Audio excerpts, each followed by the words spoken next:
Los sucesos más impactantes.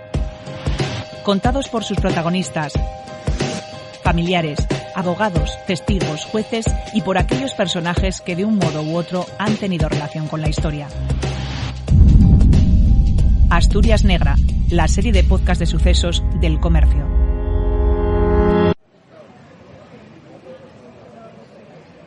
Gijón, mañana del 14 de junio de 1995. Es un martes rutinario en las calles, los comercios, las cafeterías y en los organismos oficiales. La ciudad se prepara para recibir en pocos días a los Rolling Stone. En el Molinón se empieza a levantar el descomunal escenario para acoger al histórico concierto de la banda británica. Todo es emoción por recibir a Mick Jagger y a los suyos. Nada hace presagiar lo que está a punto de ocurrir en la otra punta de Gijón.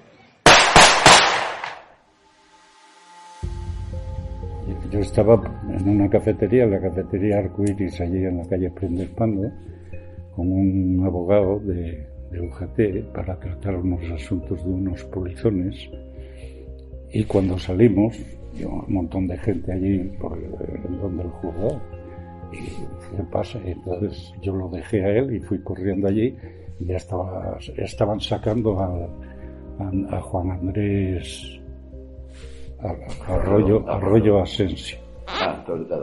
Sí, estaban sacándolo, que estaba metiéndolo en una trampa para llevarlo a Joven. El que habla es José Ramón, antiguo jefe de extranjería de la Policía Nacional, y a quien se refiere es a su compañero que mataron dos de los presos más peligrosos de España durante un motín en los juzgados de Prendespando. Santiago Cobos y Juan Redondo quisieron aprovechar un juicio para intentar fugarse. Santiago Cobos dio vida años después al personaje de mala madre en la conocida película Celda 211 que interpreta el actor Luis Tosar.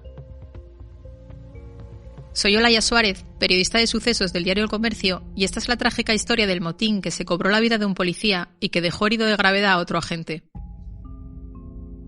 Y eso que estaban en diferentes cárceles, pero luego los juntaron en Valladolid, y en Valladolid pues se pusieron de acuerdo, porque precisamente por eso, porque ellos buscaban siempre el tema del traslado. El otro, el Santiago, también hizo un motín en Zamora, porque era también la forma de salir, intentó escapar de Madrid, intentó escapar de Barcelona, en todos los sitios intentaba escapar, y el otro igual. Entonces, claro, tenían unas condenas que iban multiplicándose. Los dos presos estaban incluidos en el fichero de seguimiento especial, los famosos FIES, el régimen de los reclusos más peligrosos del país. Cumplían condena en la cárcel de Valladolid. Prepararon un plan y durante meses enviaron cartas amenazantes al juez Lino Mayo Rubio para que les trasladasen al juzgado de Gijón con el objetivo de prestar declaración y una vez aquí intentar fugarse. Costase lo que costase y matando a quien se les pusiera por delante. ¿Qué pasó? Dice, nada, todos aquí en el calabozo, que tal, y que han disparado, y digo, bueno. Entonces me acerqué al ventanuco que había en la calle esta que está peatonal, que va y me acerqué al ventanuco y dije, soy el catalán. Por si alguno me conocía, dije, bueno, como tenía fama y tal, porque había estado de jefe de atracos yo en unos años aquí en Gijón, pero como había venido de Barcelona y tal, me llamaban el catalán. Entonces le dije, soy el catalán, salid, dejad de hacerla el tonto y salid, ¿qué tal? Porque vais a buscar una ruina, además no vais a poder salir, o sea que salid tal. Y fui para adentro, entré a la puerta del juzgado, la principal, y a mano izquierda es donde estaba la puerta que accedía a los calabozos. Santiago Cobos y Juan Redondo estaban atrincherados en los calabozos. Le habían arrebatado la pistola a uno de los policías que les custodiaba y lo habían matado de un disparo. Del arma salieron otras dos balas que hirieron a otro agente, hasta que se les encasquilló debido a los golpes que le dieron con ella a uno de los policías, a Edelmiro Reboleiro, a quien estuvieron también a punto de matar. Y el Redondo pidió ir al baño. Entonces el policía lo hizo bien, cogió, lo sacó de la celda y cerró la celda. Lo sacó y lo llevó al baño. Claro, te quito las esposas. y cuando lo lleva para meterlo otra vez en la celda, pues Redondo pues le abre la puerta para meterlo para adentro, le había quitado las esposas, y entonces es cuando sale el Santiago Cobo, que se echa encima lo tiran al suelo y tal, el redondo igual entre los dos, y le quitan la pistola. Entonces el Andrés va a intentar ayudar al compañero, y en esto el otro con la pistola de le pega un tiro y lo mató. Sienten el tiro, estaban allí fuera, y entra el Bernardino, para entrar con la pistola porque sintió los tiros y tal, y es cuando recibe el tiro en la pierna, pero él dispara también y pega a Redondo. Fue en ese momento cuando el arma de la que se habían apoderado quedó inutilizada. El detalle de por qué la pistola se les encasquilló fue que de tanto dar golpes con la pistola como si fuera un martillo, una pestaña que lleva al cargador, que es la que retiene para que el cargador no caiga dentro de la culata de la pistola, estaba doblada, de esos golpes estaba doblada, y entonces estaba desencajada y no pudieron el arma no se alimentaba porque había un desplazamiento del cargador. El que lo cuenta era el jefe de la policía científica, que también formó parte del dispositivo para intentar detener a los dos presos amotinados. Los dos policías, que recuerdan aquel trágico momento, prefieren guardar el anonimato por motivos de seguridad. Lo que pasa es que después parece ser que la pistola pues no les funcionó bien porque estuvieron dándole golpes a Edelmiro. Edelmiro Rebolero, un policía, sí, que era el que se echaron encima de él, le quitaron la pistola y le dieron de tal manera que cuando entramos allí, salieron Redondo, el otro con Santiago con la pistola aquí, quitamos, lo dimos a la Policía Nacional, que estaban allí de uniforme y tal, y ya detenidos todos y tal, y a todos los demás igual. Y entonces Aguirre y yo entramos dentro a ver el policía que faltaba, claro, y no encontrábamos, y estaba en el retrete, un baño pequeño que había allí, y estaba allí tirado. Me caundí, yo me asusté porque estaba todo un charco de sangre, masacrado, un charco de sangre, pero yo creí que estaba muerto, El detalle de por qué la pistola se les encasquilló fue que de tanto dar golpes con la pistola como si fuera un martillo, una pestaña que lleva al cargador, que es la que retiene para que el cargador no caiga dentro de la culata de la pistola, estaba doblada, de esos golpes estaba doblada, y entonces estaba desencajada y no pudieron el arma no se alimentaba porque había un desplazamiento del cargador. En apenas 10 minutos, el juzgado de Prendespando quedó rodeado por un centenar de policías. Los agentes que se encontraban dentro de las instalaciones ordenaron a las decenas de funcionarios y ciudadanos que se encerrasen en sus despachos, en las salas de los juzgados, y que despejasen los pasillos.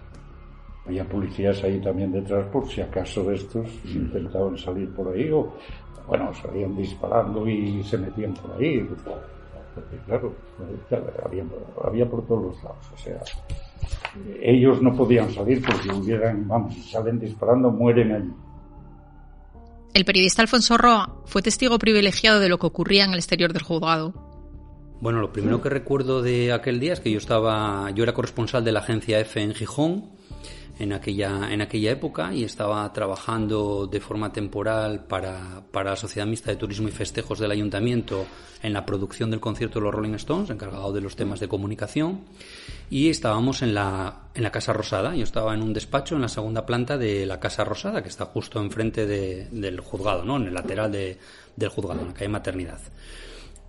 Entonces, yo estaba trabajando y de repente oí unos estallidos, unos disparos, que yo identifiqué como disparos porque, ya había oído disparos otras veces, entonces me permitió oír unos disparos, ¿no? Pensé, pueden ser unos disparos, pero no me imaginaba que era un día a media mañana, un día soleado, recuerdo perfectamente, de principios de verano, pero la curiosidad, supongo que del periodista, me hizo asomarme a la ventana a ver qué había sido, ¿no? Y entonces vi que en la puerta del juzgado se estaba montando un revuelo. Se empezaron a oír unos voces y tal, y mucho movimiento. Entonces, bueno, yo me acerqué a otra ventana que estaba más cerca y empecé a ver que llegaba policía, un coche de la policía se atravesó delante de la puerta del juzgado. Recuerdo que algunos de los policías que iban vestidos de paisanos, sobre todo, que yo los reconocía porque bueno, había cubierto sucesos y había tenido relaciones con ellos desde el punto de vista periodístico, pues de repente recuerdo a Rivero poniéndose como una especie de chaleco antibalas, creo recordar que era de color blanco, como muy simple, ¿no? Entonces era una sensación muy rara porque era algo anormal que nunca habías visto, que parecía extraordinario verlo allí en Gijón, ¿no? Como a los pies. Alfonso Roa relató en directo en la radio lo que estaba ocurriendo en Gijón.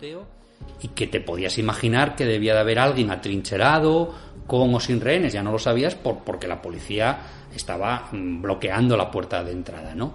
Entonces, bueno, recuerdo que hubo mucha tensión, que creo que aproximadamente se prolongó durante 1 hora. A mí me pareció mucho tiempo, porque además yo estaba en directo, que llegaba un momento en que tampoco tenías ya mucho más que contar, ¿no? Si llegaban más furgones, si llegaban policías ya con otro más de aspecto de otros cuerpos, ¿no? Que no eran de Policía Nacional tan sencillos y tal.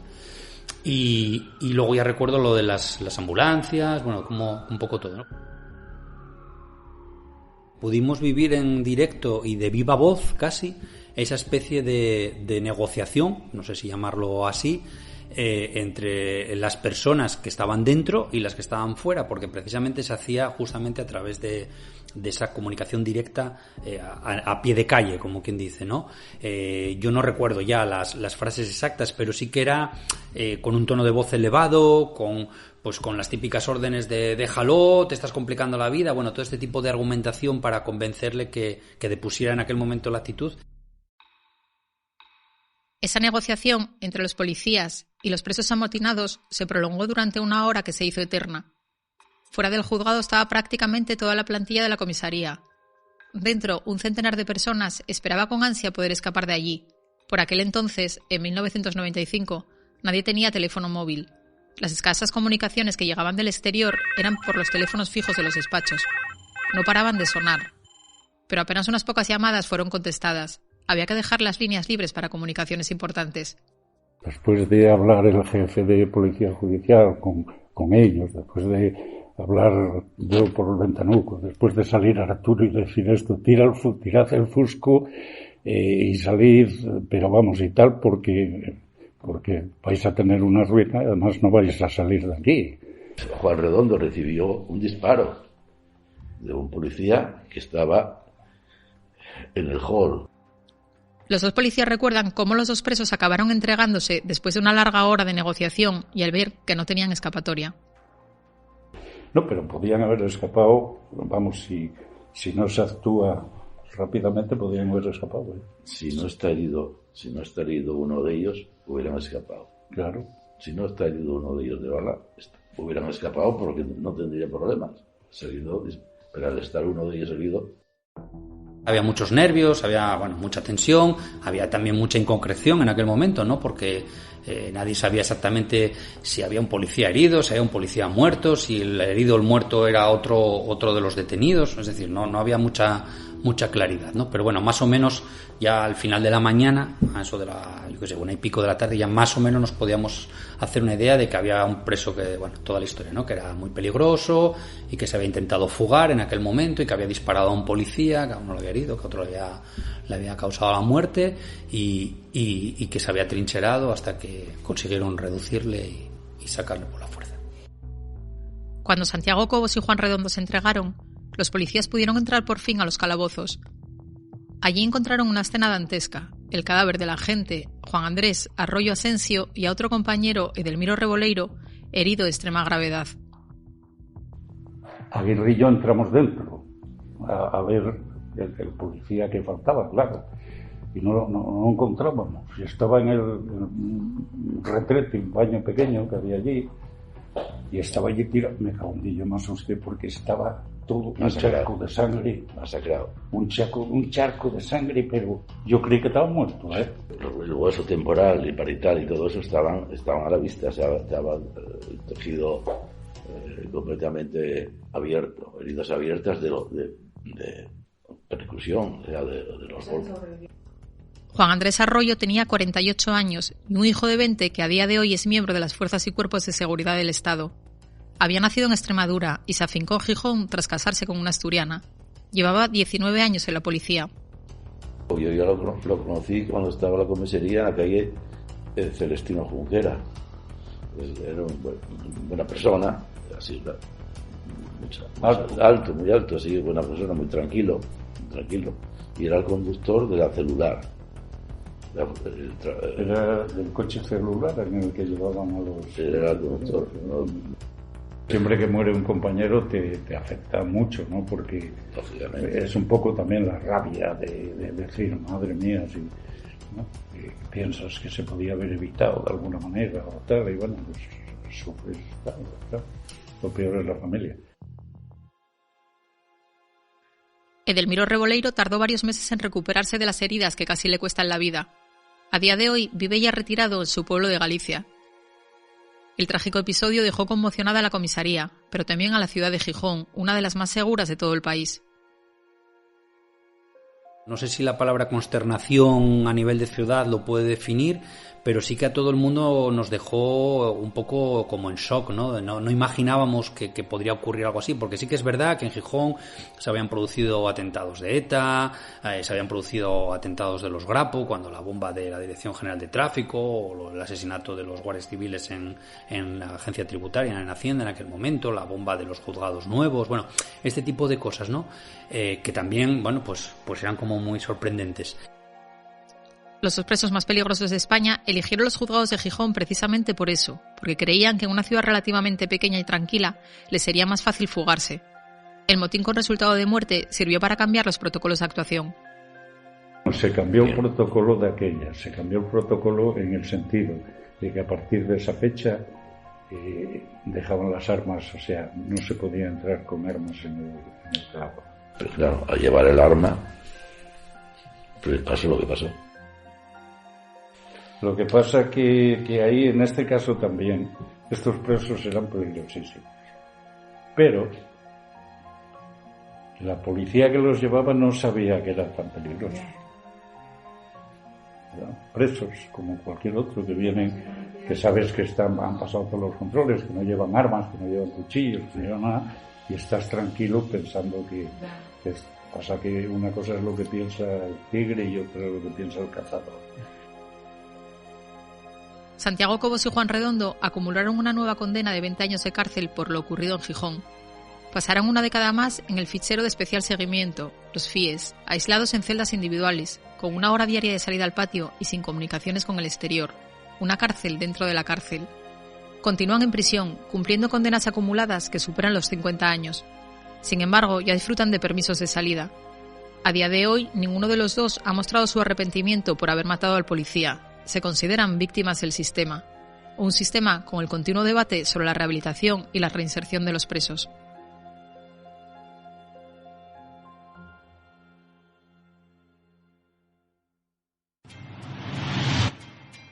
Este podcast ha sido realizado por Olaya Suárez en la producción y redacción y Carmen Muñiz en el montaje técnico.